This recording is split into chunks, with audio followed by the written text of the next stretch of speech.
This is Lord of the Rings, Fate of the Fellowship, and I know what you're thinking.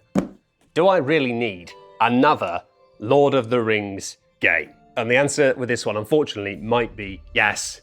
Yes, I think you might. This is a cooperative game for 1 to 5 players, designed by Matt Leacock, and with art direction by Jay Hernishin, and art by, frankly, loads of people. I'll just put some credits here. Well done. Well done. In this game, you're going to be stepping into the shoes of your favourite Lord of the Rings characters and hopefully working together to overcome multiple challenges before eventually destroying that blasted piece of jewellery that keeps making Sean Bean all weird. I don't like it. And destroying that ring, as you might suspect, is the only way you can win this game. You've got 3 objectives to complete before that from this frankly quite large selection to randomly choose from. But then you do have to go and destroy the one ring. Actually, destroying that ring, though, means getting Frodo all the way over from the Shire over to Mount Doom. It's quite a long way to travel, and in the meantime, there's all manner of ways in which you can all lose hope. Hope is this, I guess it's a currency in which it gets worse when bad things happen, i.e. maybe the Nazgul have found you, or Sauron has his eye on you and he's spotted poor little Frodo. If hope ever hits 0, then all hope is lost and no one can be bothered doing anything, and presumably Bowser just keeps Princess Peach. But I did leap into this video with a bit of an assertion, telling you that yes, you might need this game, even though you might feel like I don't need this game. I get that sensation. I love Lord of the Rings, but do I need my entire house to be a Lord of the Ring? There are 2 big reasons why I think this is really quite special. Number 1, it's a simple one, but this is a co-op game that I think plays best, if not just really well, with higher player counts. 4 people, maybe even 5 people. Now, usually when you got co-op games, 2 or 3 is the sweet number. Anything more than that, But for reasons, this fits a gap that many games don't.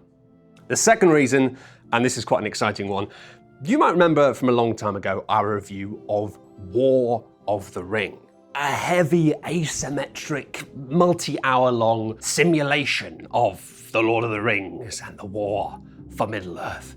There's something about that game which is just magical despite all the clutter and irritating fiddly guff. But I think that this game has that game's energy, and it provides a similar experience of something evocative, rich, a little bit of a simulation, except this is a smaller box, plays more people, and takes a lot less time to play.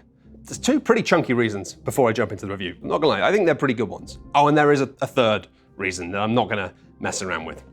Reason number 3, it's this cardboard Eye of Sauron.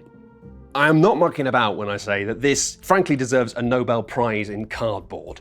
It's just a delightful piece of engineering that comes in the box completely as punchboard that you then pop out, assemble, and then you just have this fabulous thing. In an age of everything being plastic and too much and difficult to store, the fact that this is just completely cardboard has better table presence than almost any other component I've seen in years, and fits seamlessly into the box with the rest of this stuff without having to be disassembled very substantially. It cements for me that this production is something genuinely very special and which has had a lot of love poured into it. Also, I've got to say, this is a big game that fits into a box that is not that big, and I do think a part of that is the fact that it shifts away from this world of game trays and modular design boxes where everything has a specific place and just provides you enough space in the box to chuck the things in a faintly sensible way. I've got to say, maybe we had it right back in the day and we don't need a little archive of plastic Tupperware boxes. It's controversial, I know. And in case it isn't obvious, this isn't just a pointless Chotsky. It's a dice tower. Delightful. I know it's unusual to jump into a review saying bam, bam, bam, I think it's good for these reasons, but you know what? You've, over the years, sat through an awful lot of videos of us, more specifically me, talking about Lord of the Rings based games, and I don't want to waste your time. Now, I'm going to tell you about this game and why I think the things that I think. You win the game by doing 3 randomized objectives and then getting rid of the ring, and you lose by running out of hope. on a turn, what do you do? Well, it has some fantastic little reference cards, which means you've got a little menu of things that you can do as actions. There are 6 different things you can do, but as is often the case in these games, you broadly only do about 3 or 4 of them. You're going to be moving around this map, assembling armies of dwarves and elves and the free folk, and battling the frankly irritating forces of Sauron. And you're also going to be activating special character abilities. Look, I'm Legolas, so I can do that. I'm Gandalf, so obviously I get to do that. So let's just say I'm Aragorn. God, I wish. I can do 4 actions on my turn, and I can mix and match as I please. Moving, fighting, mustering troops. But after that, you get 1 action with a different character, because I've got a surprise for you, Benjamin. In this game, you are not 1 person. Benjamin, you're 2 people now. You're Aragorn and Gandalf. At the start of the game, you'll get to pick 2 different characters, and this game has loads of characters. Just loads. Look at them, loads. All of these different characters have specific powers, abilities, and sometimes limitations that are pretty evocative and really do remind you of the characters themselves. Gollum, for example, the original little grey boy. You can't trust him. He's incredibly useful at hiding you from the Nazgul. He can fish in the bin to find you special cloaks to get through the mountains. Very handy, but also he freaks out. Certain circumstances will cause you all to lose hope because Gollum doesn't like the feeling that he's being tricked. You tricked me. Don't do that, please. As explained by Tolkien in his original work, Middle-earth, honestly, is quite big. And contrary to the desires of frankly contrarian fans, you can't just nip around everywhere on a big eagle. Getting all the way from the Shire to Mordor, that's a bit of a mission, but it takes a little ages to get anywhere from anywhere. You have got these little shortcuts that you can use to nip around the world more easily, but they always seem to cost resources. And that's why, thank goodness, you're playing as 2 characters. It means you're able to have 2 characters that are off on different sides of the world. As 1 player, you can be covering a lot more ground. And the great thing about having this system where each turn you choose 4 actions on 1 character and then 1 on your other character is because it's not fixed, which is the main character and which is the second one. You can always swap on your turn however you like. It means you don't turns where you sit around waiting for something to happen. If I'm down here, being Mr. Aragorn, and nothing's going to happen but something will soon, then I can just take an action over here instead and leave them kind of dawdling, waiting for stuff to kick off.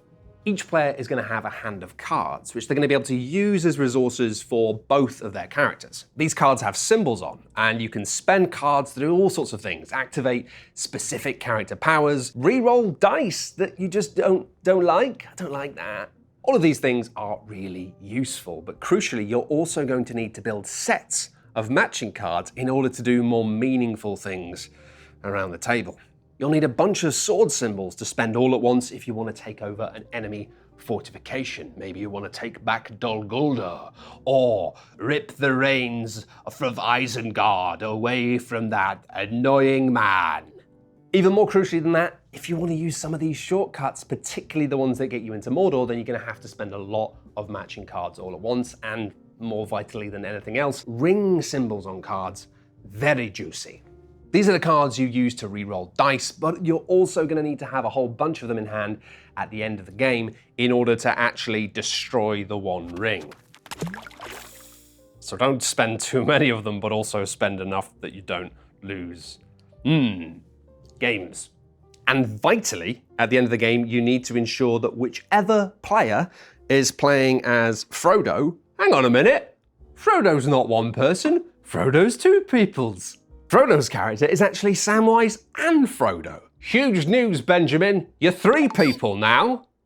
You'll need to ensure that that player, Benjamin, has 5 rings at the end of the game, just so they can successfully put the ring into the hot bin.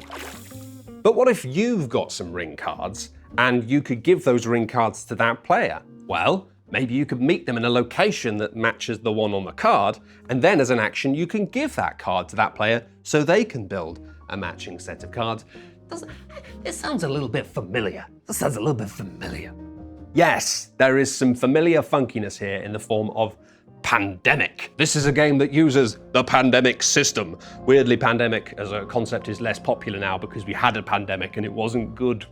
But if you're familiar with that excellent classic board game, then a lot of the systems here are very similar at heart. Each player gets to do some things, draws a couple of good cards, hope I get some good cards, and then for pudding, you draw some bad cards and some bad things happen. I think the bad things aren't too bad things that happen. We all have a little chat about the bad things that just happened. And then it's someone else's turn. But the spice of this pandemic system is not just the bad things happening, it's the churn. The churn. At the very start, when you're setting up the game, you're going to be seeding the player deck, the deck with the cards that you actually want, with bad cards that are going to periodically pop off and be drawn by players, and you have to deal with them. Drawing these very bad cards means that the threat rate goes up slightly. As it gets higher and higher, it means you're actually going to be activating more bad cards at the end of each player's turn. But the spiciest thing here is that when this happens, you take the bad things that have happened so far and they get shuffled up, and then they get put back on top of the draw pile, which means that the bad things that have happened already are now more likely to happen again. And as the game goes on, the same bad things happen again and again, with some new bad things thrown in just as a little bit of a side salad.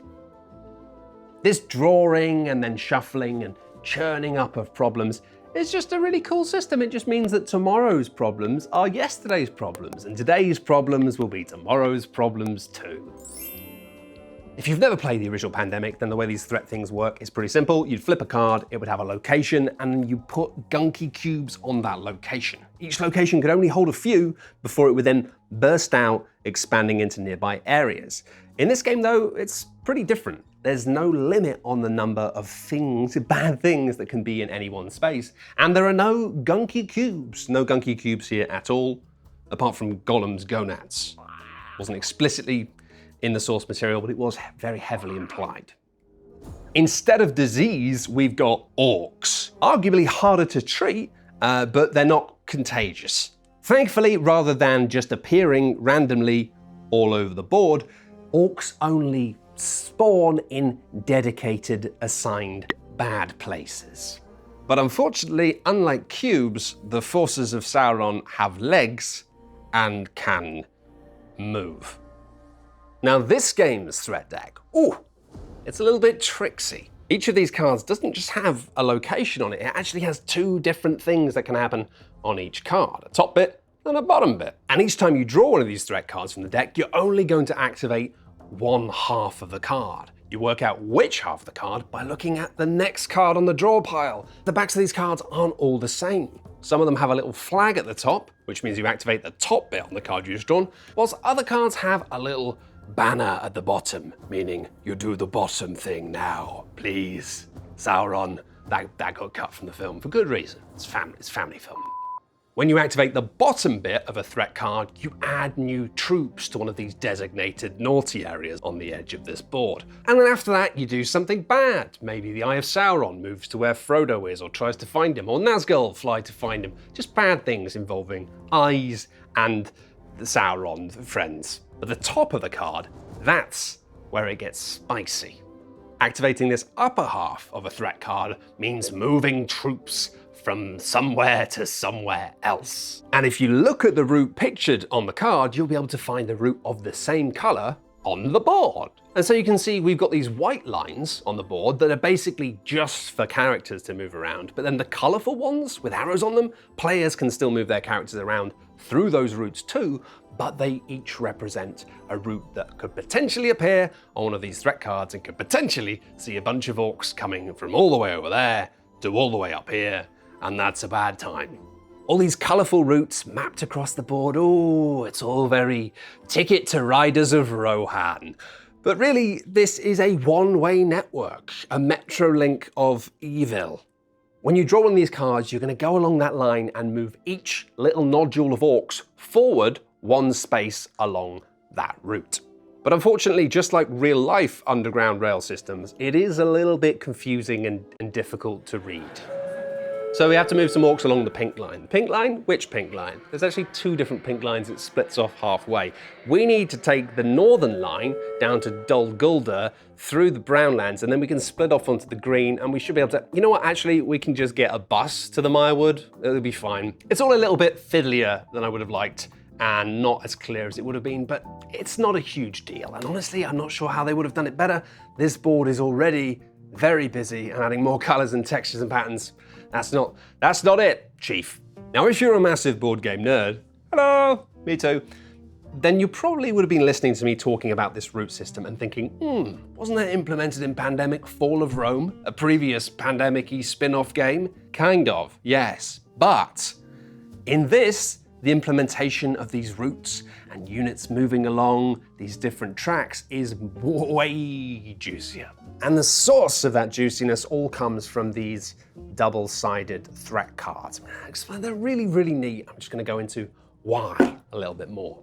So in Pandemic, when you draw one of these threat cards, it has a location on it, and it means at the start of the game, if you keep drawing Europe, then you know that as the game goes on, Europe, which in Middle-earth is, I don't know, here, is gonna be a really big problem for the whole of the game, and you can start to plan for that accordingly. But while in Pandemic, a card that you draw that has Paris on it is always going to be Paris, this inconsistency, sometimes triggering the top, sometimes triggering the bottom of the card, it adds a welcome dose of chaos to things. It means you might have drawn a card 3 times, but you've never actually activated one half of that card.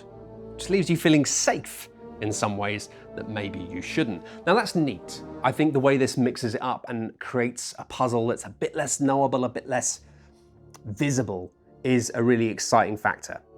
But it's not what makes this system really, really cool. What makes it really, really cool, you know, I talked earlier about the churn, about the fact that, an intensify card means we have to take all these threat cards that we've seen so far, shuffle them up, and put them back on top of the deck. Now, obviously that means that as we go again, we're gonna see these same cards appearing when drawn. But that's not it. It means we're also going to see the backs of these cards again.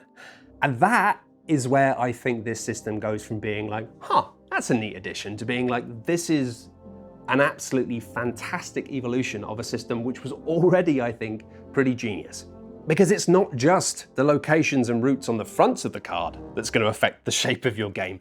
It's the ratio of the symbols on the back of the cards too. It means you might have a game whereby armies aren't really moving very often. They're just amassing on the edge of the board, but then when they do move every now and then, that's frightening. Meanwhile, you might have hardly any reinforcements, but a constant drib-drab of orcs and goblins sneaking around the back, forcing you to move around and defend little back corners and holes in ways that you don't really want to. The system in Pandemic of having a threat deck that intensifies, I've said it before, I think it's genius.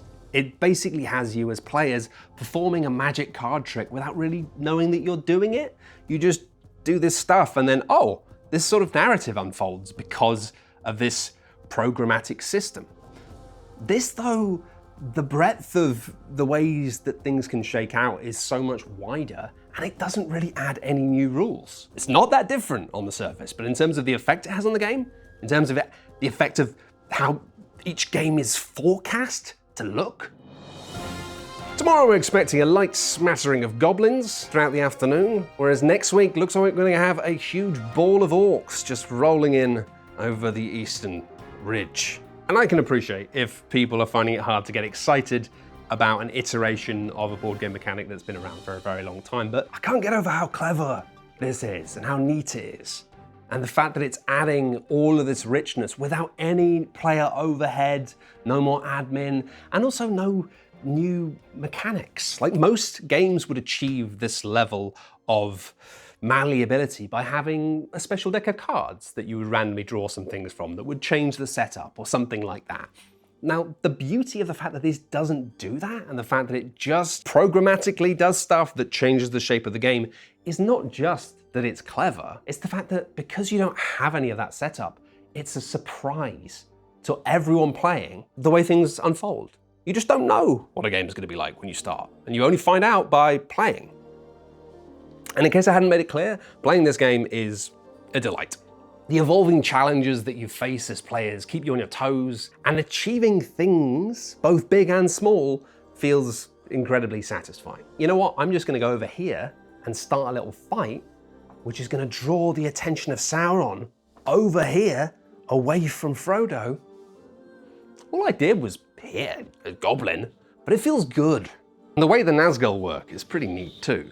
They effectively hover in different regions of the board. And it means that if you want to move Frodo around and there are Nazgul kind of nearby, it's tricky. You can spend cloak symbols to do it for free, hide under a little blanket, classic.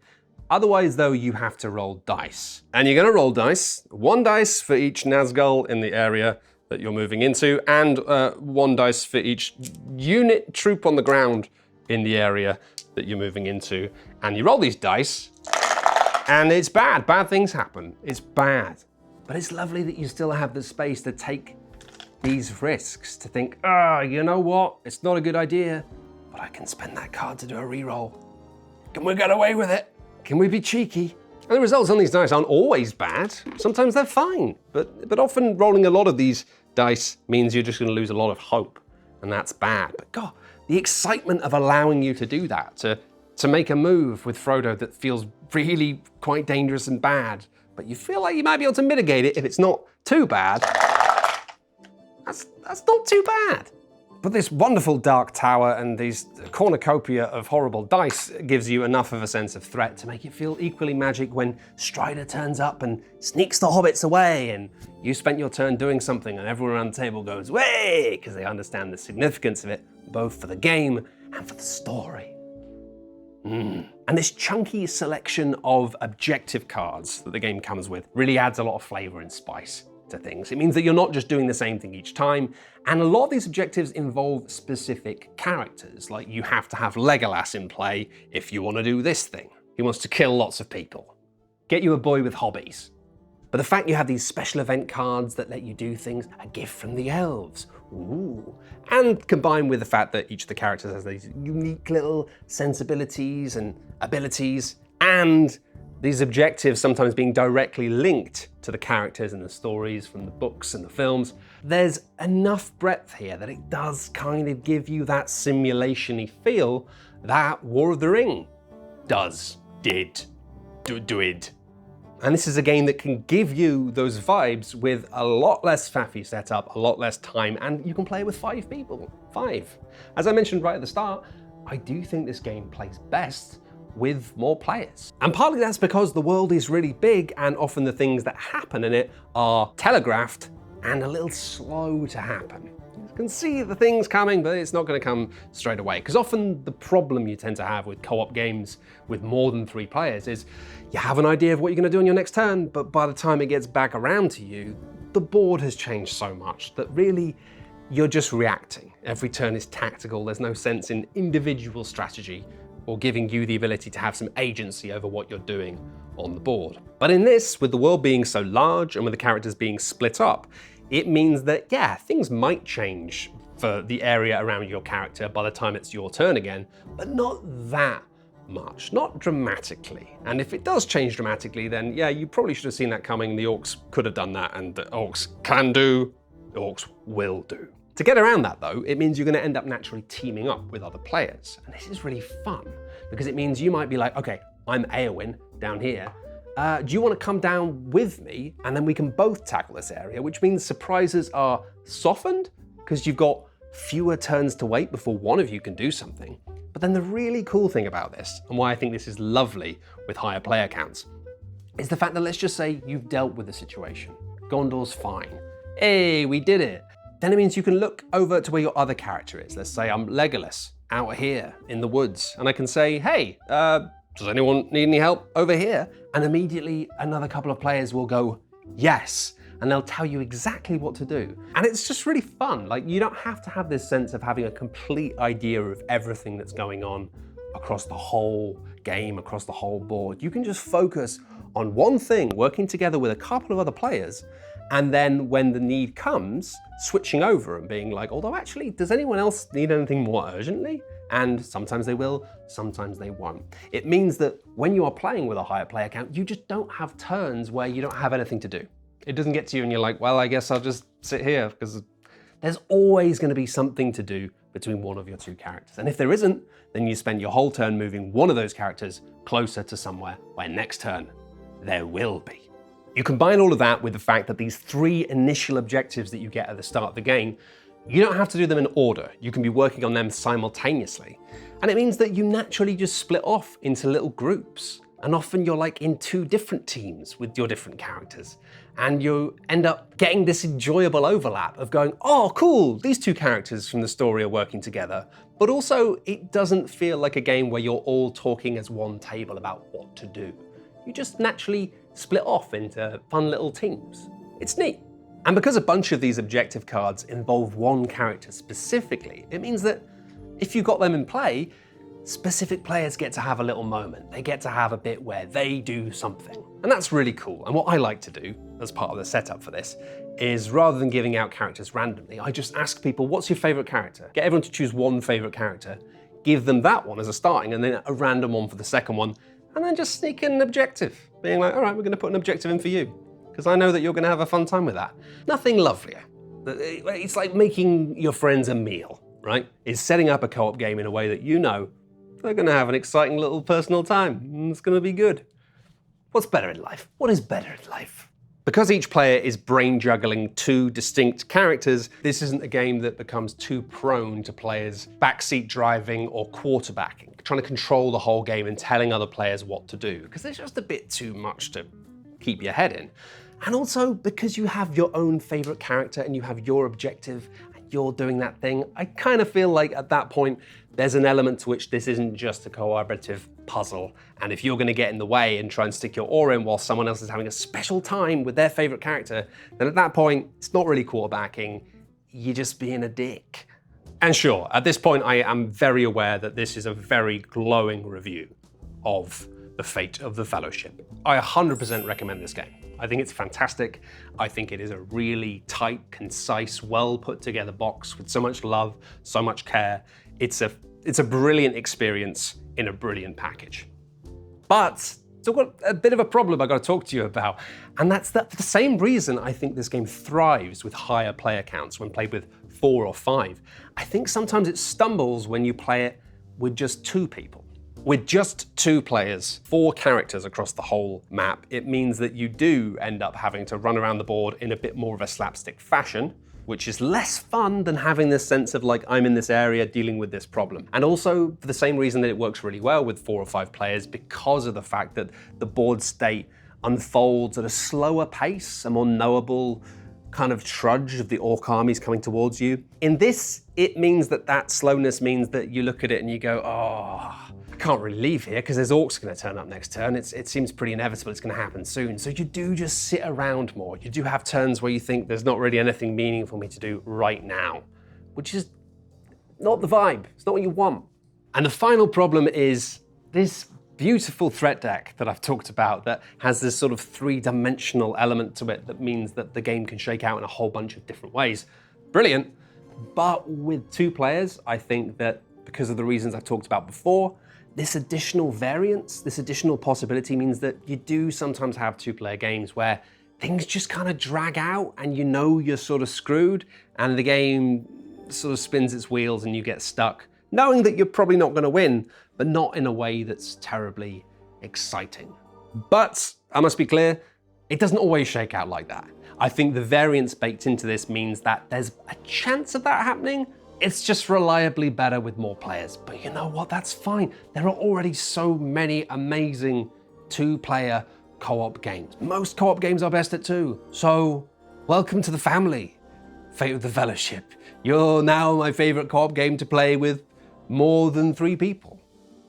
Is that enough? Yes, it is enough. But beyond that, there's so much more going on here.